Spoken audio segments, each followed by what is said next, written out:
नमस्कार दोस्तों, कैसे हैं आप सभी लोग। उम्मीद करता हूं कि आप सब लोग बहुत अच्छे होंगे और आप सभी लोगों की पढ़ाई भी बहुत अच्छे ढंग से आगे बढ़ रही होगी। तो दोस्तों फाइनली जो एनसीईआरटी हमने पढ़ना शुरू किया था उसका एक सेगमेंट हमने कंप्लीट कर लिया है। सॉरी। ओके। तो जो एनसीईआरटी हमने पढ़ना शुरू किया था, फाइनली हमने उसका एक सेगमेंट खत्म कर लिया है, जिसमें हमने पृथ्वी और ब्रह्मांड की उत्पत्ति को डिस्कस किया, अर्थ और यूनिवर्स के ओरिजिन को डिस्कस किया। तो उसी के आधार पर अब हम कुछ वस्तुनिष्ठ प्रश्नों को लगाएंगे, कुछ एमसीक्यू को हम सॉल्व करेंगे। इसके अलावा 3 या 4 प्रश्न मैं आपको कल, क्योंकि आज आप सिर्फ एमसीक्यू लगाइए, फिर कल से आप आंसर राइटिंग करना शुरू करेंगे, तो फिर मैं आपको आंसर राइटिंग के लिए भी कुछ प्रश्न दूंगा। ठीक है, तो चलिए टेस्ट को शुरू करते हैं। उम्मीद करता हूं कि अब तक की पूरी क्लासेस आपने देखी होंगी, अन्यथा ये टेस्ट आपसे नहीं बनेगा। अच्छा, टेस्ट के बारे में एक और बात आपको बता दूं, टेस्ट जब भी आप लगाते हो तो ये डिमोटिवेट होने के लिए नहीं लगाए जाते दोस्तों। टेस्ट हमेशा सीखने के लिए लगाए जाते हैं कि अच्छा, एनसीईआरटी में इस ढंग से पढ़ रहा था लेकिन प्रश्न इस तरह से पूछे गए हैं। तो test is always a learning. ये आपका कोई फाइनल एक वर्डिक्ट नहीं है कि टेस्ट में नंबर आए नहीं आए तो आपके भविष्य का निर्धारण हो गया, ऐसा नहीं। यहाँ से सीखिए, अपनी तैयारी को बेहतर कीजिए, ताकि जब आप सच में एग्ज़ाम देने के लिए जाएं, जिस दिन आपका एग्ज़ाम डे हो, उस दिन आप ये गलतियां ना करें। ठीक है, तो चलिए पहले प्रश्न की ओर चलते हैं। कुल 44 प्रश्न हमें हल करना है, 44 क्वेश्चंस हमें सॉल्व करना है। बहुत अच्छे से हल करेंगे, स्टेटमेंट वाले क्वेश्चन हैं, ध्यान से आप लोगों को पढ़ना है। और इसी में हम तरीकों को भी डिस्कस करेंगे कि कौन कौन सी टेक्निक है जो सॉल्व करते समय आपको ध्यान रखना चाहिए। तो दोस्तों पहले प्रश्न की ओर आगे बढ़ते हैं और पहला प्रश्न है, दिए गए कथनों पर विचार कीजिए और इनमें से असत्य कथन की पहचान कीजिए। Consider the given statement and identify the false statement. देखो, सबसे पहले जब भी कथन वाले प्रश्न आए, इन चीजों को हाईलाइट करो, इसको बिल्कुल हाईलाइट करो, क्योंकि यहाँ पर हमारी पहली गलतियां होती हैं कि हम सत्य को असत्य पढ़ लेते हैं, असत्य को सत्य पढ़ लेते हैं, सही है को सही नहीं है पढ़ लेते हैं, सही नहीं है को सही है पढ़ लेते हैं। तो ये गलती बिल्कुल नहीं होनी चाहिए। सबसे पहले हमारा काम क्या होगा कि हम इसको हाईलाइट करें। चलिए अब पहला कथन पढ़ेंगे, आप भी मन में जवाब देंगे और मैं यहाँ पर आपको सही जवाब देते जाऊंगा। पहला कथन है, 20वीं शताब्दी के प्रारंभ में भूगोल मानव तथा पर्यावरण के पारस्परिक संबंधों के रूप में विकसित हुआ। In the beginning of 20th century geography developed in the term of mutual relation between man and the environment. ये स्टेटमेंट बिल्कुल सही है। याद कीजिए, जब हमने भूगोल एक विषय के रूप में पढ़ा था, ज्योग्राफी एज अ डिसिप्लिन के रूप में पढ़ा था, तो वहाँ हमने भूगोल की अलग अलग परिभाषाएं डिस्कस की थी। और जो मैंने रीडिंग आपको दी थी उसमें लिखा हुआ था कि भूगोल जो है वो मानव, ठीक है, 3 परिभाषाएं डिस्कस की थी, आप लोगों को याद आ रहा हो। एक सिंपल परिभाषा कि ज्योग्राफी का अर्थ क्या होता है, फिर हमने ये देखा था कि भूगोल पृथ्वी का मानव के निवास के रूप में अध्ययन है। तो डेफिनेट सी बात है कि आज जब हम भूगोल की बात करते हैं तो ये मानव और पर्यावरण के संबंधों के रूप में विकसित हुआ है। भूगोल का विषय के रूप में विधिवत अध्ययन 19वीं सदी से प्रारंभ हुआ। The study of geography as a subject started from the 19th century. 19वीं सदी का मतलब है 1800 से लेकर के 1899 तक का समय। तो इसी बीच में आप देखिए 2 बड़े लोग आते हैं, जो वॉन हम्बोल्ट और वॉन हम्बोल्ट के अलावा कार्ल रिटर। तो इन्हीं ने विधिवत तरीके से भूगोल के अध्ययन की शुरुआत की थी। तो ये स्टेटमेंट भी सही है। अब आप देख रहे हो ना, सीधे सीधे स्टेटमेंट नहीं आएंगे, थोड़ा सा घुमा करके पूछेगा। जो इंफॉर्मेशन आपके पास है उसे आप प्रोसेस करोगे, फिर इसका आप जवाब दे पाओगे। तीसरा है, भूगोल विषय के अध्ययन में जर्मन भूगोलवेत्ता हम्बोल्ट और कार्ल रिटर ने बहुत काम किया है। बिल्कुल सच है। ठीक है, तो अब जब 3 कथन सच हैं तो अगर हम चौथा ना भी पढ़ें तो जवाब हमारा यही होने वाला है। फिर भी हम पढ़ेंगे कि भूगोल शब्द का सर्वप्रथम प्रयोग अरस्तु नामक विद्वान ने किया था। सर, ये स्टेटमेंट पूरी तरह से गलत है। हमने पढ़ा था कि जो ज्योग्राफी वर्ड है वो ग्रीक वर्ड जियोग्राफोस से मिलकर के बना है, जिसे सबसे पहले एरेटोस्थनीज ने इस्तेमाल किया था। तो इस तरह से आपको जानकारी को प्रोसेस करना है। और यूपीएससी में जब सवाल आते हैं तो फैक्चुअल नेचर के कम होते हैं, लेकिन कंसेप्चुअल नेचर के कम होते हैं, ज़्यादा होते हैं। अब दूसरा स्टेटमेंट आप देखिए, अगर आपको ये नहीं पता कि जॉन हम्बोल्ट और कार्ल रिटर का क्या कंट्रीब्यूशन है, तो हो सकता है दूसरे स्टेटमेंट को आप सही न लगा पाए। दूसरी इंफॉर्मेशन थी, आपने अलग तरीके से पढ़ी थी, वही बात थोड़ा घुमा करके पूछी है। ठीक है, तो यह आपका पहला प्रश्न था और इसका सही जवाब है डी। एक और बात आपको बता दूं कि ये टेस्ट अपलोड भी होगा वेबसाइट पर। आप वेबसाइट पर जाइएगा, वहाँ पर एक डेली क्विज का सेक्शन आता है सबसे ऊपर।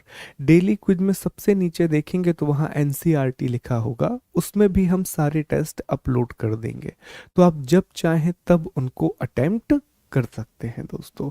अब आगे बढ़ेंगे, अगले प्रश्न की बात करेंगे। भूगोल विषय के अध्ययन उपागम संबंधी कथनों पर विचार कीजिए। Consider the statement related two approaches of geography. Consider करते हैं, फिर से कथन है, पढ़ना शुरू करते हैं। विषय वस्तुगत भूगोल के उपागम को अलेक्जेंडर वॉन हम्बोल्ट द्वारा प्रवर्तित किया गया। बताइए, कमेंट कीजिए जल्दी से। The approach of systematic geography introduce by Alexander von Humboldt. बिल्कुल सही है सर, याद कर रहे होंगे। सारी चीजों को प्रोसेस करना है, जानकारी को प्रोसेस करो। सर, हमने पढ़ा था कि भूगोल को पढ़ने के दो तरीके हैं, एक में क्रमबद्ध अध्ययन होता है और दूसरा होता है प्रादेशिक अध्ययन। क्रमबद्ध अध्ययन की शुरुआत अलेक्जेंडर वॉन हम्बोल्ट ने की थी, जबकि प्रादेशिक अध्ययन की शुरुआत कार्ल रिटर के द्वारा की गई थी। अब ये जानकारी अगर दिमाग में आ गई तो कभी कोई ऑप्शन आपको कंफ्यूज नहीं करेगा, हर सवाल का आप सही जवाब दोगे। ठीक है, इसके बाद प्रादेशिक भूगोल का विकास जर्मन भूगोलवेत्ता कार्ल रिटर द्वारा किया गया। ये कथन भी बिल्कुल सही है दोस्तों। कार्ल रिटर ने शुरुआत की थी रीजनल ज्योग्राफी की, ठीक है, प्रादेशिक भूगोल की। तो इनमें से कौन सा कथन सही है, इसको अंडरलाइन करेंगे। इसमें से क्या पूछा है, विच of the above statement is correct. अच्छा, ये पूरा अंडरलाइन करना है, क्योंकि इसमें क्या आता है, इज नॉट करेक्ट लिख देता है, इनकरेक्ट नहीं लिखता है इंग्लिश में, वो इज नॉट करेक्ट लिख देता है। तो ये पूरा अंडरलाइन करेंगे, तो सही का चुनाव करना है। तो पहला भी सही है और दूसरा भी सही है, तो जवाब क्या होगा दोस्तों, सी, 1 और 2 दोनों ही कथन सही है। ठीक है, उम्मीद करता हूं चीजें समझ में आ रही होंगी। और समझना यह भी है कि जो हमने पढ़ा है वहां से प्रश्न किस तरह से पूछे जाएंगे। अगला प्रश्न है, निम्न कथनों पर विचार कीजिए और उनमें असत्य कथन की पहचान कीजिए। अंडरलाइन करेंगे सबसे पहले, असत्य कथन की पहचान कीजिए। Consider the following statement and identify the false statement. चलिए, अब हमें पता है कि हमें गलत कथन की पहचान करनी है, हमें फॉल्स स्टेटमेंट का पता करना है। पढ़ना शुरू करते हैं। आधुनिक समय में ब्रह्मांड की उत्पत्ति के संबंध में सर्वमान्य सिद्धांत बिग बैंग का है। In modern time the most accepted theory regarding the origin of universe is the big bang. बिल्कुल सही है। अब रिवाइज करेंगे, यहीं पर हम याद कीजिए, जो बिग बैंग थ्योरी है वो किसने प्रेजेंट की थी, तो बेल्जियम के खगोल शास्त्री और प्रीस्ट जॉर्ज लेमेंतेयर के द्वारा पेश की गई थी। इसका आधार क्या था, इसका आधार था एडविन हबल की एक्सपेंडिंग यूनिवर्स थ्योरी। ठीक है, ये हमने डिस्कस किया था। अब दूसरा, ब्रह्मांड का विस्तार संबंधी प्रमाण एडविन हबल ने दिया। Edwin Hubble gave the proof of the expansion of universe. बिल्कुल सही है सर, 1920-21 में इन्होंने प्रमाण दिया और इसी के आधार पर 1931 के आसपास, या आंखें मुझे डेट एग्जैक्टली याद नहीं है, जॉर्ज लेमेंतियर ने बिग बैंग थ्योरी को पेश किया था। दूसरा स्टेटमेंट भी सही। तीसरा, हॉयल ने ब्रह्मांड की संकुचन संबंधी अवधारणा को प्रस्तुत किया। बताएं सही है या गलत है। Hoyle introduce the concept of big crunch, concept of big crunch of the universe. ये गलत हो गया। हमने पढ़ा था कि फ्रेड हॉयल ने दो काम किए थे। एक तो उन्होंने इस थ्योरी को बिग बैंग नाम दिया था और उन्होंने अपनी एक थ्योरी प्रेजेंट की थी जिसे हम साम्य अवस्था सिद्धांत कहते हैं, जिसे हम स्टेडी स्टेट थ्योरी कहते हैं। संकुचन सिद्धांत इनका नहीं है, बिग क्रंच थ्योरी इनकी नहीं है। और बिग क्रंच थ्योरी के बारे में एक इंटरेस्टिंग बात मैं आपको बताता हूँ। बिग क्रंच थ्योरी ये कहती है कि एक समय तक ब्रह्मांड का विस्तार होगा और फिर दोबारा ब्रह्मांड सिकुड़ना शुरू हो जाएगा, जिसे बिग क्रंच कहा जाएगा। ठीक है, तो एक हो गया बिग बैंग, पहले ब्रह्मांड का विस्तार हो गया, दैट इज बिग बैंग। और बिग क्रंच में क्या होगा, ब्रह्मांड दोबारा से पास में आना शुरू होगा और फिर से उसी सिंगुलैरिटी पर पहुंच जाएगा, फिर से उसी एकाकु परमाणु में पहुंच जाएगा। ठीक है, तो इसका सही जवाब क्या होगा, सी। सर सी स्टेटमेंट गलत है क्योंकि हॉयल ने स्टेडी स्टेट थ्योरी को प्रेजेंट किया था। आगे बढ़ेंगे। अगला प्रश्न, खगोलीय पिंड के संबंध में कौन सा कथन सही नहीं है। Which statement is not correct regarding the celestial body. याद आ रहा है, छठवीं क्लास के एनसीईआरटी में हमने सेलेस्टियल बॉडी का अध्ययन किया था। ध्यान देंगे। अंतरिक्ष में सप्त ऋषि मंडल की सहायता से ध्रुव तारे की स्थिति को देखा जा सकता है। The position of polar star can be seen with the in the space with the help of big deeper. याद कीजिए, हमने पढ़ा था, एक फोटो भी हमने डिस्कस की थी बच्चे की जो ध्रुव तारे की तरफ देख रही थी, जिसमें वो सप्त ऋषि तारा मंडल की सहायता रहती है। बिग डीपर जो कि अर्सा मेजर का एक हिस्सा है, उसका सहारा लेती है। तो ये तो बिल्कुल सही है, पहला स्टेटमेंट करेक्ट है। ध्रुव तारा एक गतिशील तारा है, ये आप बताइए सही है या गलत है। Polar star is a dynamic star which keeps on travelling in the space. Sir ये तो निश्चित तौर पर गलत है क्योंकि पोलर स्टार का उपयोग हम दिशा के लिए करते हैं, डायरेक्शन के लिए करते हैं। और अगर पोलर स्टार ही गतिशील होता तो हम कभी भी उसके द्वारा दिशा का पता नहीं लगा पाते। देखिए, तारा तो घूम रहा है लेकिन अर्थ के पर्सपेक्टिव में वो आपको एक जगह दिखाई देता है, एक निश्चित जगह पर दिखाई देता है। तो पोलर स्टार गतिशील नहीं है, अर्थ के पर्सपेक्टिव में गतिशील नहीं है, क्योंकि तभी इसका उपयोग हम दिशा के लिए कर पाते हैं, डायरेक्शन के लिए कर पाते हैं। अब देख रहे हैं आप, स्टेटमेंट हमने पढ़ा था लेकिन उसने घुमा करके पूछा है। तो ये चीज आपने ध्यान रखनी है कि जो इन्फॉर्मेशन आप पढ़ते हो वो अलग तरीके से आपसे पूछी जाएगी। तो इसमें हमें क्या पता करना था, गलत कथन सही नहीं है। ठीक है, नॉट करेक्ट, हमें नॉट करेक्ट पता करना था। तो सही जवाब क्या होगा, बी। ओके, इसीलिए ये चीजें अंडरलाइन करो, ये चीजें हमेशा अंडरलाइन करो, सही नहीं। और जब आंसर लगाने जाओ तो पहले ऊपर देखो कि हमें क्या पता करना था, क्योंकि हमारी भावनाएं हमेशा ये बताती हैं कि जो सही है उस पर टिक लगा देते हैं, बाकी आगे बढ़ जाएंगे। ठीक, तो आगे बढ़ते हैं पांचवें सवाल की ओर। आकाश गंगा के संबंध में कौन सा कथन सही है। क्या पूछा है उसने, correct statement regarding the milky way. Milky way नहीं होना चाहिए, गैलेक्सी होना चाहिए, उसको ठीक कर लेंगे। ठीक है, अब यहां पर आकाश गंगा का विस्तार इतना अधिक है कि उसकी दूरी प्रकाश वर्ष में मापी जाती है। याद कीजिए, हमने डिस्कस किया था कि दो आकाश गंगाएं हैं, एक हमारी मिल्की वे आकाश गंगा है और दूसरी हमारी एंड्रोमेडा है। इनके बीच में जो डिस्टेंस है वो लगभग लगभग 2.5 मिलियन लाइट ईयर के आसपास है। बहुत बहुत बड़ा डिस्टेंस है, लगभग 25 लाख लाइट ईयर का डिस्टेंस है इन दोनों आकाश गंगाओं के बीच में। तो हाँ, ये बात सच है कि विस्तार इतना अधिक है कि दूरी प्रकाश वर्ष में मापी जाती है। और लाइट ईयर का मतलब क्या होता है, लाइट के द्वारा एक साल में चली गई दूरी कितनी होती है दोस्तों, ये 9.46 इंटू 10⁻15 मीटर।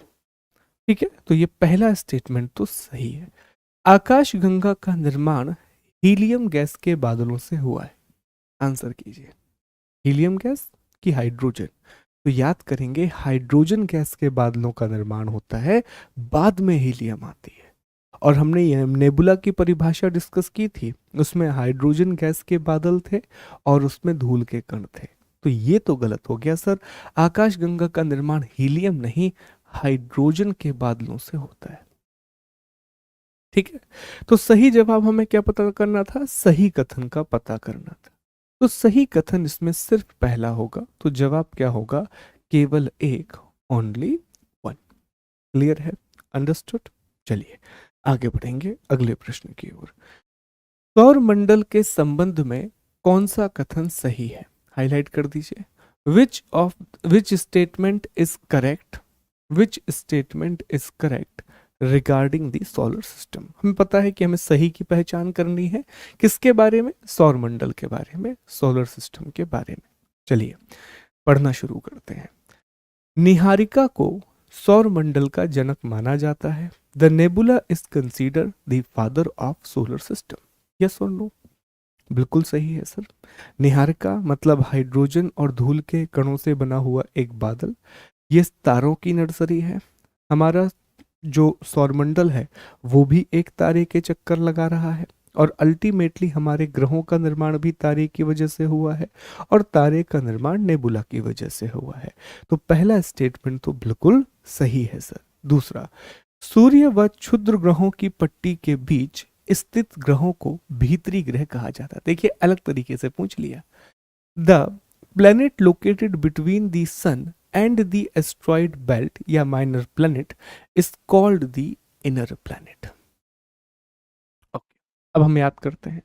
हमने डिस्कस किया था कि सर सबसे पहले तो हमारा सन आता है, इसके बाद मरकरी, फिर वीनस, फिर अर्थ, और फिर मार्स। और बीच में सर यहाँ पर ना एक एस्ट्रॉइड बेल्ट आती है, क्षुद्र ग्रह की पेटी आती है। फिर जुपिटर आता है, सैटर्न आता है, यूरेनस आता है, नेपच्यून।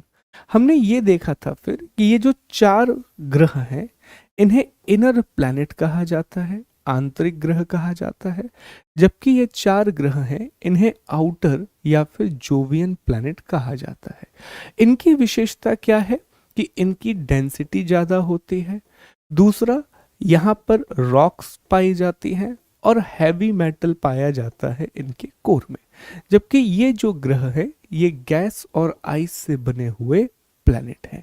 हाँ, एक बात सच है कि इनका आकार छोटा होता है, आकार इनका कम होता है, जबकि इनका आकार ज़्यादा होता है। ठीक है, पर हमें यह पता है कि इनर प्लैनेट कौन से हैं। तो उसने क्या कहा कि सूर्य और क्षुद्र ग्रह की पट्टी के बीच में जितने ग्रह हैं उन्हें आंतरिक ग्रह कहा जाएगा। Planet between sun and asteroid belt are known as the inner planet. सही है या गलत है सर? डायग्राम बना लिया हमने, पूरा रफ कार्य कर लिया है, और हमने देखा कि ये स्टेटमेंट सही है। तो दूसरा कथन भी यहाँ पर क्या हो गया हमारा? सही। पहला भी सही हो गया और दूसरा भी सही हो गया। आगे बढ़ते हैं। बृहस्पति सौर मंडल में क्षुद्र ग्रह की पट्टी के अंदर अवस्थित है। The Jupiter is located inside the asteroid belt. Sir ये तो गलत, हमने अब भी डायग्राम बनाया, इनसाइड नहीं है सर, आउटसाइड है। तो ये स्टेटमेंट हो गया गलत। तो सही क्या होगा? एक और दो, अर्थात इसका सही जवाब होगा दोस्तों बी। पहला और दूसरा कथन सही है, 1 and 2 इज करेक्ट। क्लियर है? तो जब भी आप प्रश्नों को सॉल्व करें, और देखिए अभी ना आप सबसे पहले लेवल पर हैं, तो अभी आप वो मेथड नहीं लगाएंगे, एलिमिनेशन मेथड, 50-50 मेथड, अभी नहीं। अभी आपको प्रैक्टिस करना है, पहले प्रोसेस समझना है कि जब आपने ये तथ्य पढ़ा तो पहले इस जानकारी जो आपको पता है उसे लिखिए एक जगह पर रफ कॉपी में। आप देखेंगे दोस्तों कंफ्यूज नहीं हो गए आप, आपके कंफ्यूजन के चांसेस बहुत कम हो जाएंगे। ठीक है, थोड़ी सी मेहनत करना है, लिखना है और फिर जवाब देना है, क्योंकि यूपीएससी में नेगेटिव मार्किंग है। और आप भी ये जानते हैं कि अगर आपने 60 प्रश्न, 55 या 60 प्रश्न आपने सही कर दिए तो फिर आपका सिलेक्शन तय है। इसके अलावा ज़्यादा नंबर से वहाँ कुछ होता नहीं है, क्योंकि वो सिर्फ एक क्वालिफाइंग पेपर है। ठीक है, आपको क्वालिफाई करना है। जो आपको मेंस की टिकट देता है वो आपके मेरिट में मार्क्स नहीं जुड़ते, मेंस के नंबर आपकी मेरिट में जुड़ते हैं। ठीक है, आगे बढ़ेंगे। अगला है, निम्नलिखित में से कौन सा कथन ग्रहों के संबंध में सही नहीं है? इसको अंडरलाइन कर दी, सही नहीं है। विच of the following statement is not correct? देखो हमने कहा था ना, इनकरेक्ट नहीं पूछेगा, not correct regarding the planet. अब प्लेनेट की बात करनी है, समझते हैं ग्रहों के बारे में।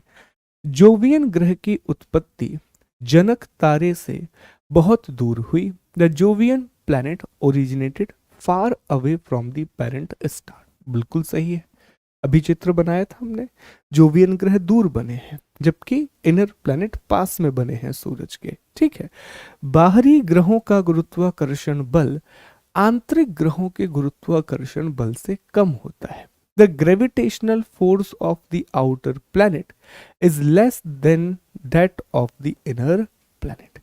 ये स्टेटमेंट सही नहीं है दोस्तों, ये जो स्टेटमेंट है ये बिल्कुल भी सही नहीं है। ठीक है, पार्थिव ग्रहों का देखो, अब पहले ये समझ लो तो आगे बढ़ते हैं। देखो ये मास किसका ज्यादा है, तो मास तो जुपिटर, सैटर्न, यूरेनस, नेपच्यून, ये बहुत बड़े प्लैनेट है, इनका बहुत ज्यादा मास है और इतना ज्यादा मास होने की वजह से इनका ग्रेविटेशनल फोर्स भी बहुत ज्यादा है, तो ये स्टेटमेंट सही नहीं है। ओके, तीसरा है, पार्थिव ग्रह का निर्माण शैलों और धातुओं से हुआ है। ये बिल्कुल सही है, हमने अभी डिस्कस किया था कि जो इनर प्लैनेट हैं वो किससे बने हुए हैं, वो या तो मेटल से, उनका कोर हैवी मेटल से बना हुआ है और उसमें चट्टानें पाई जाती हैं, रॉकी प्लैनेट कहलाते हैं। 6वीं क्लास की एनसीईआरटी के डायग्राम में ये परिभाषा लिखी हुई है। और फिर डी, बे और ए दोनों, तो उसमें क्या पूछा, गलत पूछा है, सही थोड़ी ना पूछा है कि हम स्टेटमेंट लगा दें।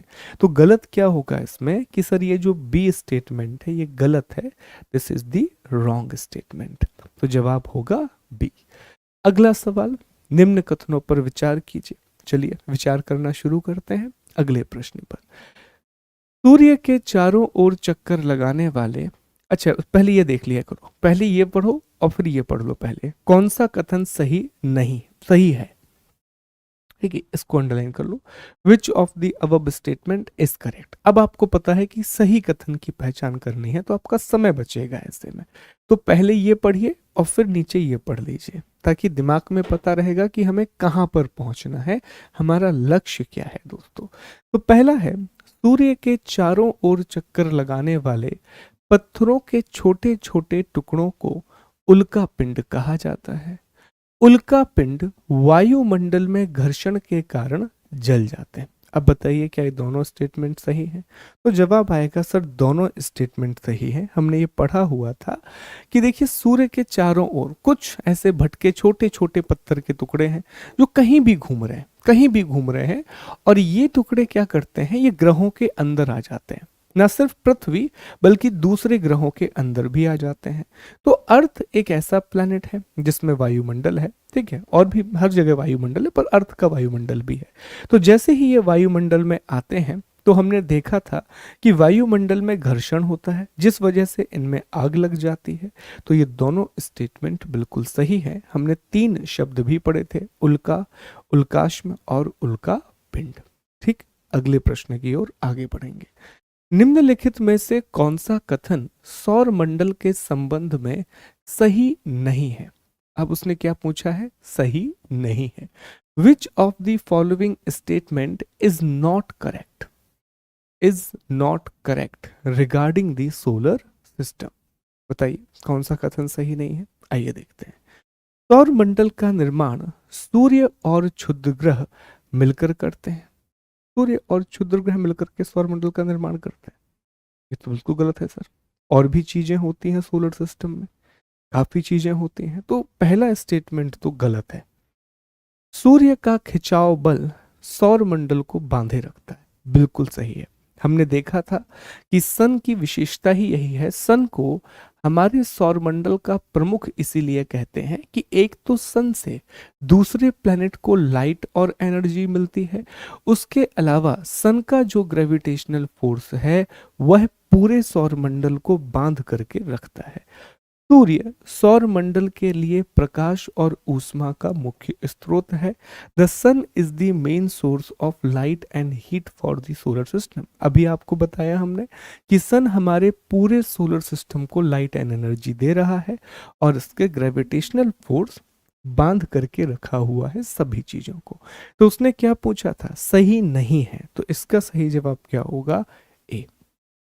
सही जवाब क्या होगा, ए, केवल एक। बाकी दोनों कथन क्या है, सही है, लेकिन पहला कथन गलत है, पहला स्टेटमेंट इनकरेक्ट है।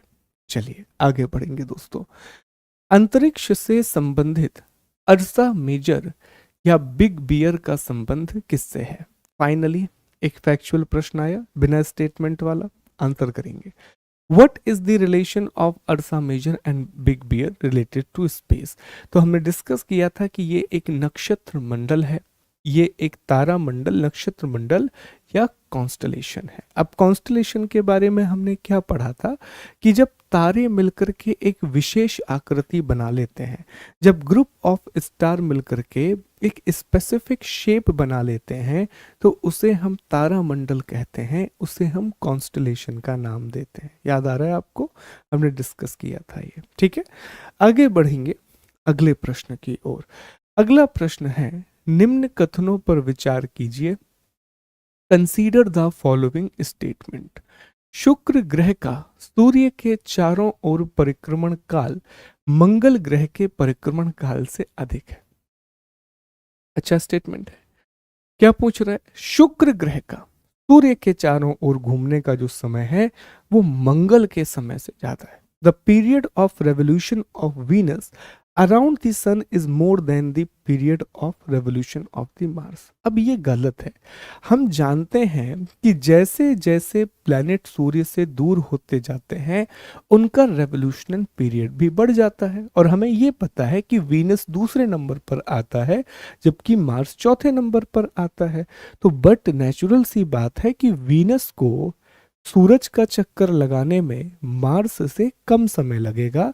चूंकि मार्स दूर है इसीलिए मार्स को सूरज का चक्कर लगाने में ज्यादा समय लगेगा। तो ये स्टेटमेंट तो हो गया साहब गलत, ठीक है। मंगल और बृहस्पति ग्रहों के बीच क्षुद्र ग्रह की पट्टी पाई जाती है। Asteroid belt is found between Mars and the Jupiter. अभी डिस्कस किया था, डायग्राम बनाया था, याद आ रहा है आप लोगों को। जहां पर मार्स है, यहां पर एस्ट्रॉइड बेल्ट है, और फिर यहां पर जुपिटर है। बुध, शुक्र तथा शनि ग्रह अधिक घनत्व वाले ग्रह हैं। बहुत अच्छा कथन है, बहुत अच्छा। The Mercury, Venus and Saturn are the planet with the higher density. अब इसमें एक ट्रिक है, देखो मरकरी की डेंसिटी ज्यादा है, वीनस की डेंसिटी भी ज्यादा है। क्यों? क्योंकि ये रॉकी प्लेनेट है। लेकिन सैटर्न की डेंसिटी ज्यादा नहीं है। तो दो बातें तो सही थी, लेकिन एक गलत है, जिस वजह से ये पूरा स्टेटमेंट गलत हो गया, जिस वजह से ये पूरा कथन गलत हो गया, ठीक है। तो ये भी कैसा कथन है, गलत। अब उसने क्या पूछा है, कौन सा कथन सही नहीं है, विच of the following is not correct. देखिए पहला और तीसरा सही नहीं है, तो जवाब क्या होगा, सी, 1 and 3। एक सेकंड दीजिए बस मुझे, एक सेकंड।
चलिए अगले प्रश्न की ओर आगे बढ़ेंगे।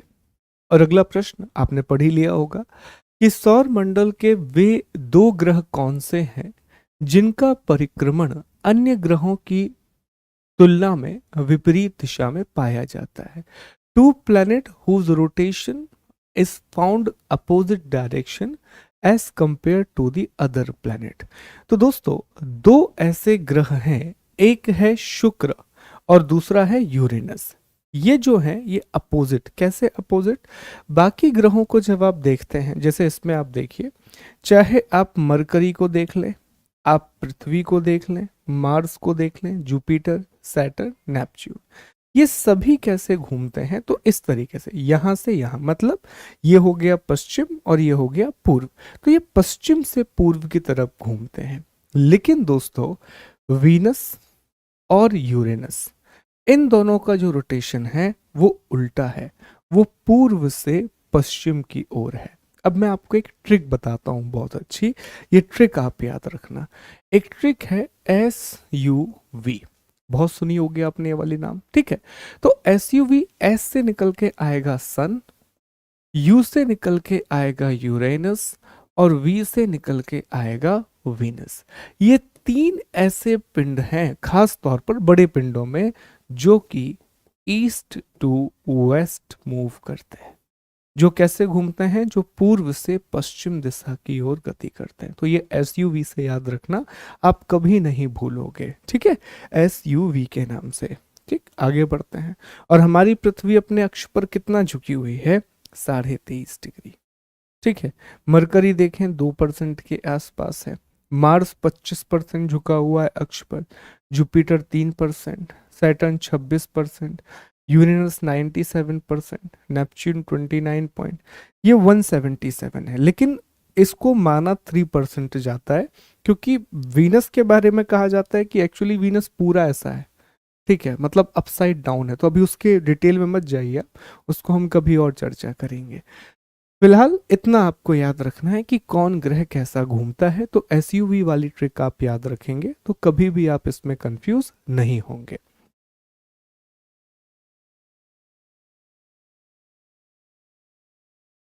चलिए तो अगले प्रश्न की ओर आगे बढ़ते हैं। सौर मंडल से संबंधित निम्नलिखित कथनों पर विचार कीजिए। Consider the following statement related to the solar system. सौर मंडल के ग्रह वृत्ताकार आकार के पथ का अनुसरण करते हुए सूर्य की परिक्रमा करते हैं। The planet of solar system revolve around the sun in a circular path. बताइए सही है या गलत? तो आना चाहिए कि सर ये कथन गलत है। क्यों? क्योंकि सर वो एलिप्टिकल पाथ में घूमते हैं, वो दीर्घ वृत्ताकार कक्षा में चक्कर लगाते हैं। यही तो कारण है कि पृथ्वी और सूरज के बीच में हमें औसत दूरी पता करनी पड़ती है। एक समय आता है जब दूरी सबसे कम होती है और एक समय आता है जब दूरी सबसे ज्यादा होती है। जिस सबसे कम दूरी को हम पेरिहीलियन बोलते हैं, जो जनवरी में होती है, और सबसे अधिक दूरी को हम एपिहीलियन बोलते हैं, जो जुलाई में होती है, ठीक है। इसके बाद देखें अगला कथन, सौर मंडल में सबसे दूर यूरेनस है। ये तो बिल्कुल गलत है सर, और आसान भी है, हम जानते हैं सबसे दूर कौन सा ग्रह है, नेपच्यून है। सौर मंडल का सबसे बड़ा और सबसे छोटा ग्रह क्रमशः शनि एवं शुक्र है। सर ये कथन भी गलत है, सबसे बड़ा ग्रह जुपिटर है और सबसे छोटा ग्रह जो है वो कौन है दोस्तों? मरकरी। तो इसमें हमें असत्य कथन की पहचान करनी थी, हमें इनकरेक्ट स्टेटमेंट का पता करना था, फॉल्स स्टेटमेंट का। तो सर ये तीनों ही कथन गलत हैं, तो जवाब क्या होगा? सी, 1, 2 और 3 तीनों ही कथन असत्य हैं। ऑल स्टेटमेंट आर इनकरेक्ट, ठीक है। आगे बढ़ेंगे अगले प्रश्न की ओर। निम्न कथन, कथन को ए और कारण, ये वाले प्रश्न भी आ गए, को पढ़िए और नीचे दिए गए कूट की सहायता से सही उत्तर का चयन कीजिए। Read the following assertion and the reason and select the correct answer using the code given below। चलिए पढ़ते हैं, अच्छे प्रश्न है, कथनों कारण वाले प्रश्न भी आते हैं। कथन है, स्टेटमेंट है, पृथ्वी द्वारा सूर्य की परिक्रमा की समय अवधि की तुलना में मंगल ग्रह सूर्य द्वारा सूर्य की परिक्रमा की समय अवधि कम है। ये पहला स्टेटमेंट। पृथ्वी द्वारा सूर्य की परिक्रमा की समय अवधि की तुलना में मंगल ग्रह द्वारा सूर्य की परिक्रमा की समय अवधि कम है। अब सर ये कथन ही गलत है, पर ये स्टेटमेंट ही गलत है, क्योंकि जैसे जैसे दूरी बढ़ती है वैसे वैसे परिक्रमा का समय भी बढ़ता जाता है। तो पृथ्वी का परिक्रमण काल मंगल के परिक्रमण काल से कम है। अर्थ का जो रेवोल्यूशन पीरियड है वो मार्स के रेवोल्यूशन पीरियड से कम है। तो ये कथन ही गलत है। ठीक है, अब कारण क्या दे रहा है? कारण दे रहा है कि मंगल ग्रह का व्यास पृथ्वी के व्यास की तुलना में कम है। The diameter of Mars is less than the diameter of the अर्थ। ये यह कारण आएगा। ठीक है, ये स्टेटमेंट सही है, ये सही है। तो चलो अब निकालते हैं। पहला, ए और आर दोनों सही हैं, यहीं पे गलत कर दो क्योंकि ए गलत है, तो ये गलत हो गया। ए और आर दोनों सही हैं, परंतु आर ए की सही व्याख्या नहीं करता, फिर से गलत, क्योंकि दोनों सही नहीं है। ए सही है किंतु आर गलत है। नहीं साहब, ए गलत है किंतु आर सही है। ये बिल्कुल सही होगा कि ए इसमें गलत है और आर सही है। अब देखो इसका जवाब कैसे बदल सकता था। मान लीजिए दोस्तों, इसमें हम थोड़ा सा चेंज करते हैं। स्टेटमेंट ये होता कि पृथ्वी का परिक्रमण काल मंगल के परिक्रमण काल से कम है। The revolution period of the earth is less than of the Mars. ये स्टेटमेंट हो गया।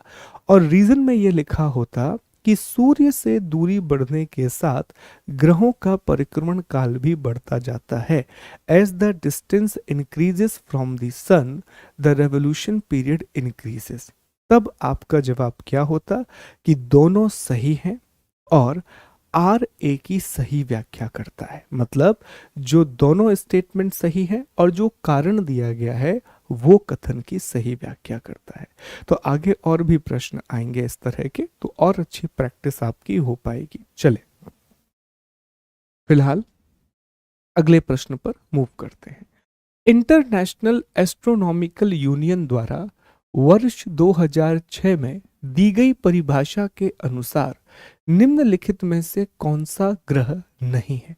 According to a definition given by International Astronomical Union in the year 2006, which of the following is not a planet? कौन सा ग्रह नहीं है?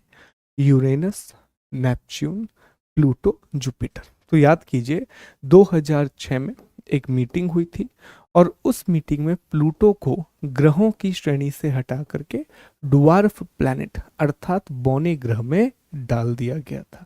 3 शर्तें रखी गई थी कि सूर्य के चारों ओर घूमे, अपना एक डेफिनेट शेप बना करके रहे, अपनी ग्रेविटेशनल फील्ड हो, ये सारी चीजें, और एक निश्चित कक्षा हो, एक सर्टेन ऑर्बिट हो। तो इसकी एक निश्चित कक्षा नहीं है, ये नेपच्यून की कक्षा के बीच में से होकर के चला जाता है।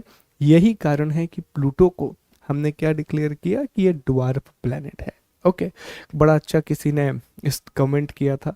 थैंक यू, आपके कमेंट काफ़ी अच्छे होते हैं दोस्तों, and thank you so much for the support, बहुत मोटिवेट करते हैं। ठीक है, तो किसी ने बहुत अच्छा एक कमेंट किया कि स्टेटमेंट दिया। पहला स्टेटमेंट था कि साहब प्लूटो ने प्री पास कर लिया, प्लूटो ने मेंस भी पास कर लिया, लेकिन प्लूटो इंटरव्यू में अटक गया।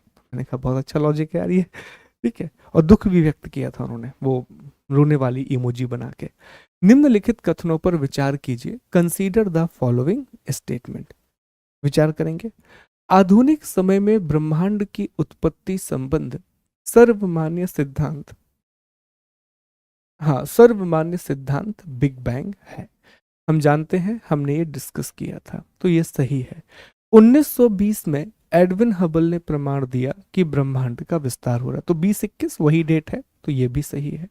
प्रकाश वर्ष दूरी का मापक है, जो लाइट ईयर है वो डिस्टेंस को मेजर करता है। तो आपको बताना था कि कौन सा कथन सही है, तो ये पूरे कथन सही है। तो जवाब क्या होगा? डी, 1, 2 और 3 तीनों ही कथन यहाँ पर सही है। ये रिपीटेड क्वेश्चन जैसा ही था, बस थोड़ा सा एक स्टेटमेंट बदल गया, इसीलिए यहाँ पर हम समय नहीं लगाएंगे दोस्तों।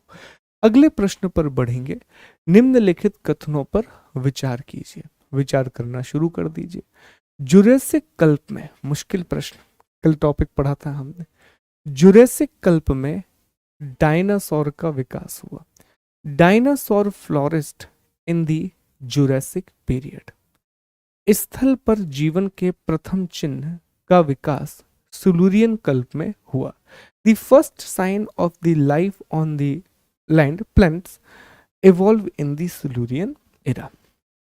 अब कल का एक टॉपिक पहले एक बार बताइए, जल्दी से आंसर बताइए।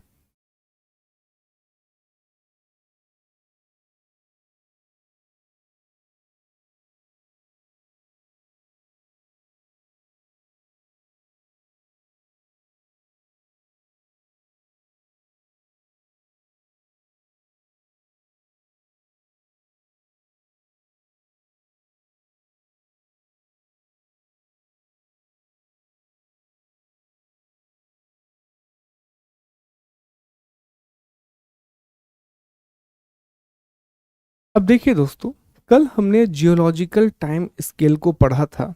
ये एक टाइम स्केल थी जिसमें हमने कल बेसिक बातों को समझ लिया था कि सुपर इयॉन, फिर इयॉन, फिर इरा, पीरियड, एपोक, ये सारी चीजें होती हैं।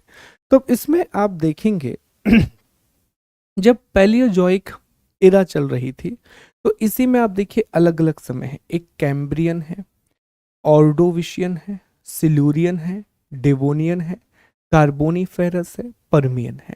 इसमें आप देखेंगे कि जो कैम्ब्रियन एरा है, इसमें नो टेरेस्ट्रियल लाइफ, हालांकि समुद्र में बिना रीढ़ की हड्डी वाले जीवों का विकास हो चुका है। और जीवन की शुरुआत कहाँ से हुई थी? समुद्र से, वो हमने एटमॉस्फेयर वाले टॉपिक में पढ़ा था। इसके बाद अगला है ऑर्डोविशियन। तो ऑर्डोविशियन वो समय है जब पहली मछली, फर्स्ट फिश आएगी। ओके, फिर है सिल्यूरियन। सिल्यूरियन वो समय है जब आपको पहली बार धरती पर जीवन के प्रमाण मिलेंगे और धरती पर सबसे पहले प्लांट के प्रमाण मिलेंगे, कुछ पौधे आपको दिखाई देंगे। अब इसके बाद है डिवोनियन, एम्फीबियन के प्रमाण मिलेंगे। कार्बोनीफेरस में वर्टेब्रेट्स दिखाई देंगे, ठीक है। पर्मियन में रिप्लेस एम्फीबियंस, ठीक है, रेप्टाइल दिखाई देंगे, रेप्टाइल। और यहाँ पर देखिए ट्रायसिक में मेंढक दिखाई देंगे, कछुए दिखाई देंगे। जुरेसिक डायनासोर की एज है। और जो क्रिटेशियस है, इसमें एक्सटिंक्शन ऑफ डायनासोर दिखाई देगा। अब हम इस प्रश्न की डिमांड को समझते हैं। इसमें पहला स्टेटमेंट दिया कि जुरेसिक काल में डायनासोर का विकास हुआ, बिल्कुल सही है। हमने अभी देखा कि जुरेसिक में डायनासोर बना, लेकिन जो अगला है कार्बोनीफेरस, उसमें सॉरी क्रिटेशियस जो है, उसमें डायनासोर का एक्सटेंशन हो गया। तो पहला कथन तो बिल्कुल सही है। दूसरा है, स्थल पर जीवन के प्रथम चिन्ह पौधों का विकास सिल्यूरियन काल में हुआ। यह भी बिल्कुल सही है। हमने देखा कि सिल्यूरियन काल में पहली बार आपको पौधे दिखाई देते हैं। उससे पहले जो ऑर्डोविशियन है, उसमें उस समय आपको पहली मछली दिखाई देती है, मछलियों की जीवन की शुरुआत होती है। तो ऐसे कथन कई बार इससे बन सकते हैं। और ये टेबल दोस्तों एक दिन में याद नहीं होती कि आपने पढ़ा और आपको तुरंत याद हो गई। अनटिल एंड अनलेस अगर आप एक बहुत ही अलग दिमाग है तो बात अलग है, इनमें समय लगता है। इसीलिए हमने आपसे कहा था कि इसका आप प्रिंट निकालिए। प्रिंट निकालने के बाद उसको अपनी दीवार पर लगाइए। तब आपको हर दिन जब आप पढ़ेंगे और इसे कनेक्ट करके पढ़ेंगे, तब आपको चीजें याद होंगी, ठीक है।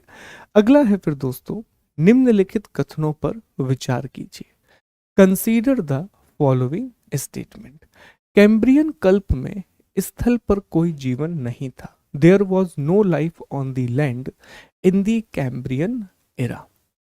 रीढ़ की हड्डी वाले जीव तथा रेंगने वाले जंतुओं का विकास क्रिटेशियस कल्प में हुआ।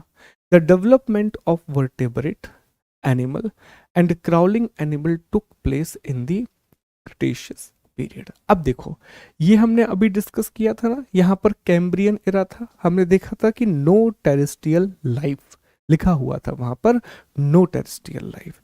तो पहला कथन तो बिल्कुल सही है, लेकिन अगला कह रहा है क्रिटेशियस। अभी अभी हमने पढ़ा कि सर क्रिटेशियस युग में तो डायनासोर खत्म हो गए, मतलब रीढ़ के हड्डी वाले जीवों का विकास हो चुका था। तो दूसरा स्टेटमेंट क्या है, बिल्कुल गलत है। तो इसमें से कौन सा कथन सही है, केवल एक, ओनली वन, ऐसे भी आप याद रख सकते हैं। अगर टाइम पीरियड ही आपको याद है, आपने पढ़ा है कि सर पहले ट्रायसिक आता है, फिर जुरासिक आता है जिसमें डायनासोर आए और डायनासोर की रीढ़ की हड्डी थी, और डायनासोर के बाद फिर जो क्रिटेशियस आया उसमें डायनासोर खत्म हो गए। तो कैसे स्टेटमेंट सही होगा, नहीं हो सकता। अगर आपको सिर्फ क्रम याद है तब भी आप इसका सही जवाब दे सकते हैं। ठीक है, अगला प्रश्न है, नीचे दिए गए कथन एवं कारण पर विचार कीजिए। Consider the following statement and the reason. चलिए आ गया कथन और कारण वाला प्रश्न। ये कथन है और ये कारण है। आइए समझते हैं, कथन और कारण वाले प्रश्न को समझने का प्रयास करते हैं। पृथ्वी से हमें चंद्रमा का केवल एक ही भाग दिखाई देता है। बिल्कुल सच है, हम एक ही हिस्सा देख पाते हैं। तो कथन तो बिल्कुल सही है सर। चंद्रमा के द्वारा पृथ्वी का एक चक्कर पूरा करने में लगने वाला समय अपने अक्ष पर एक चक्कर पूरा करने में लगने वाले समय से अधिक है। The time taken by the moon to complete one revolution of the earth is more than the time taken by it to complete one revolution on its axis। Sir ये गलत हो गया। हम एक हिस्सा इसीलिए देख पाते हैं क्योंकि उसकी घूर्णन और परिक्रमण जो अवधि है, rotation on revolution time period है, वो लगभग एक जैसा है, वो ऑलमोस्ट इक्वल है। तो पहला तो बिल्कुल सही है लेकिन दूसरा गलत है, इसीलिए इसका जवाब क्या होगा दोस्तों, सी। ए सही है लेकिन आर गलत है। चलिए आगे बढ़ेंगे। अगला प्रश्न, निम्नलिखित में से कौन सा कथन सत्य है? विच of the following statement is true? उपग्रह अपने ग्रहों की परिक्रमा करते हैं, साथ ही साथ सूर्य की भी परिक्रमा करते हैं। Satellite orbit their planet as well as orbit the sun. बिल्कुल सही है, आपको बताया भी था हमने कि चंद्रमा पृथ्वी के चारों ओर भी घूम रहा है और ये सब सूरज के चारों ओर भी घूम रहे हैं। तो पहला तो बिल्कुल सही है।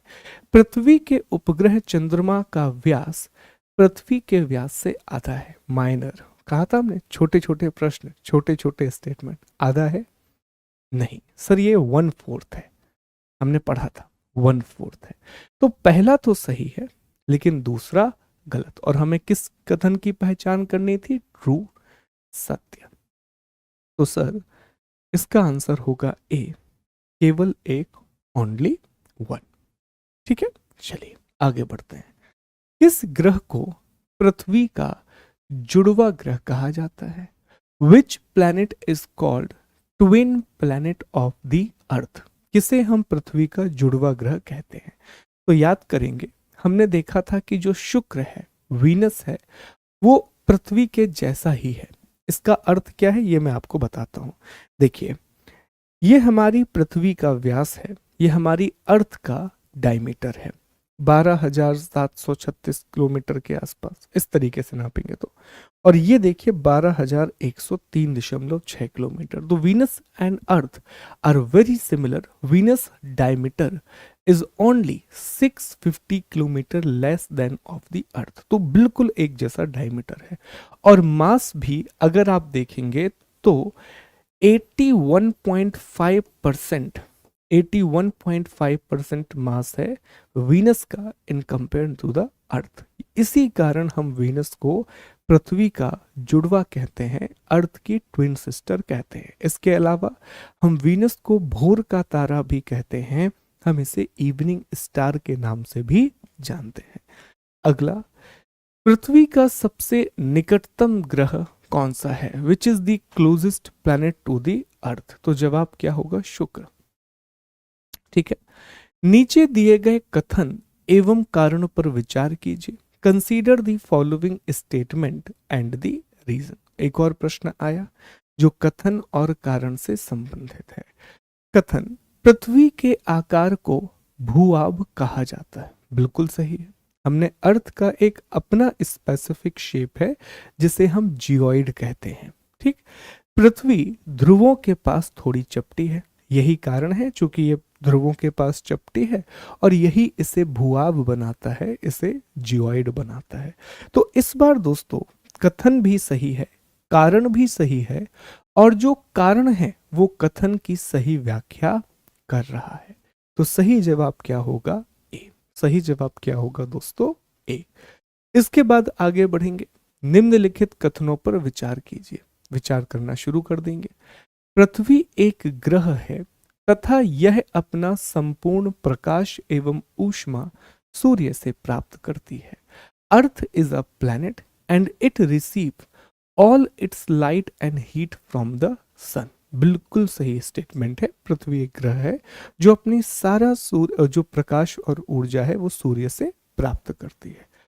पृथ्वी सूर्य से दूरी के हिसाब से चौथा ग्रह है और आकार में तीसरा बड़ा ग्रह है। अब यहां पर गलती हो गई। पहली बात, अगर हम दूरी के हिसाब से भी चर्चा करें तो मरकरी आता है, फिर वीनस आता है और फिर अर्थ, तो तीसरा है। तो यहां पर यह गलत हो गया। अगर हम आकार के हिसाब से भी चर्चा करें तो जुपिटर, सैटर्न, यूरेनस, नेपच्यून, अर्थ। किस नंबर पे आते हैं हम? 5वें नंबर पर आते हैं। फिर आता है वीनस, फिर मार्स और फिर मरकरी। तो ये भी गलत है। तो इसमें हमें ये बताना है कि कौन सा कथन सही है। तो सिर्फ पहला कथन सही है, सिर्फ पहला स्टेटमेंट सही है। ठीक है, चलिए। तो आज हम इतने ही प्रश्नों को हल करेंगे दोस्तों। अब आपको क्या करना है, जब हमारा अगला सेशन होगा जो को मंगलवार को होगा, उसमें हम पहले बचे हुए 20 प्रश्नों को हल करेंगे। मैं चाहूं तो अभी इन्हें हल करा सकता हूं, लेकिन उसका एक कारण है। मैं अब चाहता हूं कि इतने प्रश्नों में हमने आपको तरीका बता दिया है कि कैसे आप प्रश्नों को हल करेंगे। अब आपको शाम तक का वेट करना है, लगभग 5 या 6 बजे तक का वेट करना है, या फिर खान ग्लोबल स्टडीज के टेलीग्राम चैनल पर आपको एक लिंक दी जाएगी जिसमें इसके बचे हुए 20 प्रश्न और होंगे। आप उन पूरे 44 प्रश्नों को लगाएंगे। अगले सेशन में, जिसमें हमें अक्षांश और देशांतर रेखाओं के बारे में पढ़ना है, सेशन शुरू करने से पहले मैं ये प्रश्न आपको लगवाऊंगा जो बचे हुए 20 प्रश्न हैं। तो अब आप जाइए, एक बार टेस्ट लगाइए और देखिए कि आपसे कितनी चीजें बन पा रही हैं, आपकी तैयारी इस चीज को लेकर के क्या है। ठीक है, तो आपसे अगले सेशन में मिलेंगे। मैं उम्मीद करता हूं कि इसके द्वारा अब आपका कॉन्फिडेंस और बढ़ना चाहिए कि हाँ सर, हम एनसीईआरटी पढ़ रहे हैं और एनसीईआरटी से इस प्रकार के प्रश्न बनाए जा सकते हैं, ऐसे प्रश्न निकल करके आते हैं। तो जब आप प्रश्न लगाते हो ना, और अभी 20 प्रश्न तो और भी इंटरेस्टिंग है, तो आपके दिमाग में और अच्छे से क्लैरिटी होती है कि अभी हम एक दो बारीक बिंदुओं को छोड़ करके चल रहे थे, लेकिन अब वो बारीक बिंदुओं को पढ़ते हुए जाना है ताकि कोई भी कथन गलत ना हो या कोई भी स्टेटमेंट वाले क्वेश्चन गलत ना हो। तो आपसे मिलेंगे अगले सेशन में। अपना ख्याल रखिए दोस्तों। जय हिंद, जय Bharat, God bless you all.